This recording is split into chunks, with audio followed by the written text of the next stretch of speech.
hindi ko naman tinitingnan na absent yun kasi culprit din ako doon. Ako nagsabi sa kanya, pare, magtago ka muna. Kasi First time may nag-amin. Oh. Hindi, totoo po. Totoo naman. Ganun talaga ang katotohanan. Sinabi ko sa kanya, pare, pagka Pero ikaw ikaw hindi ka hinuli ka nagtago ng... Hindi ka na magtago ng ano ka, di ba? Dahil nagtago din po ako. For a while. Pero lumitaw din ako. Tsaka may warrant po ba? May warrant po ba? Kasi ang iniiwasan ko doon, attorney, pagka si Bato ay hinuli sa Senate at nandun ako, mamamatay na kaming dalawa doon. Wow. Oo, kasi pagtatanggol mo.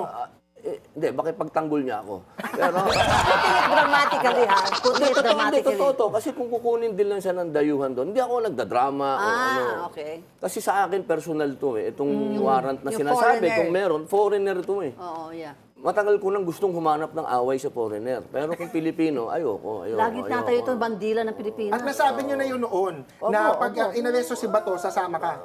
Sinasabi nyo noon eh. Oh, Yung ganun. sasama saan? Ewan ko. Matagal na ako nauna dun. Hindi naman nila ako kinukulong. Ayun. Wala, Matagal na ako na, matagal Lagi na, nasa- lagi ako nasa labas ng kulungan ng ICC. Schwenven Prison. Oo, ewan ko, nahiya siguro sila sa akin. Ayaw nila ako ipasok. Bawal ka rin, hindi ka, kung- hindi ka pinapapasok, bawal, di ba? Sana nga, dumating ang panahon na mapayagan din ako makausap si Digong. Kasi isang taon na akong nasa labas lagi ng ICC.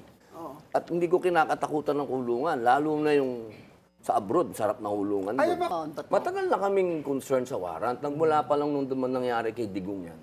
Nasa Hong Kong tayo noon eh, kung naalala nyo. Tayo pa yata yung Tayo magkatabi. yun. At inaawat natin siyang Oo, umuwi. inaawat namin umuwi. Sino si po ba Digong. nagpa-uwi?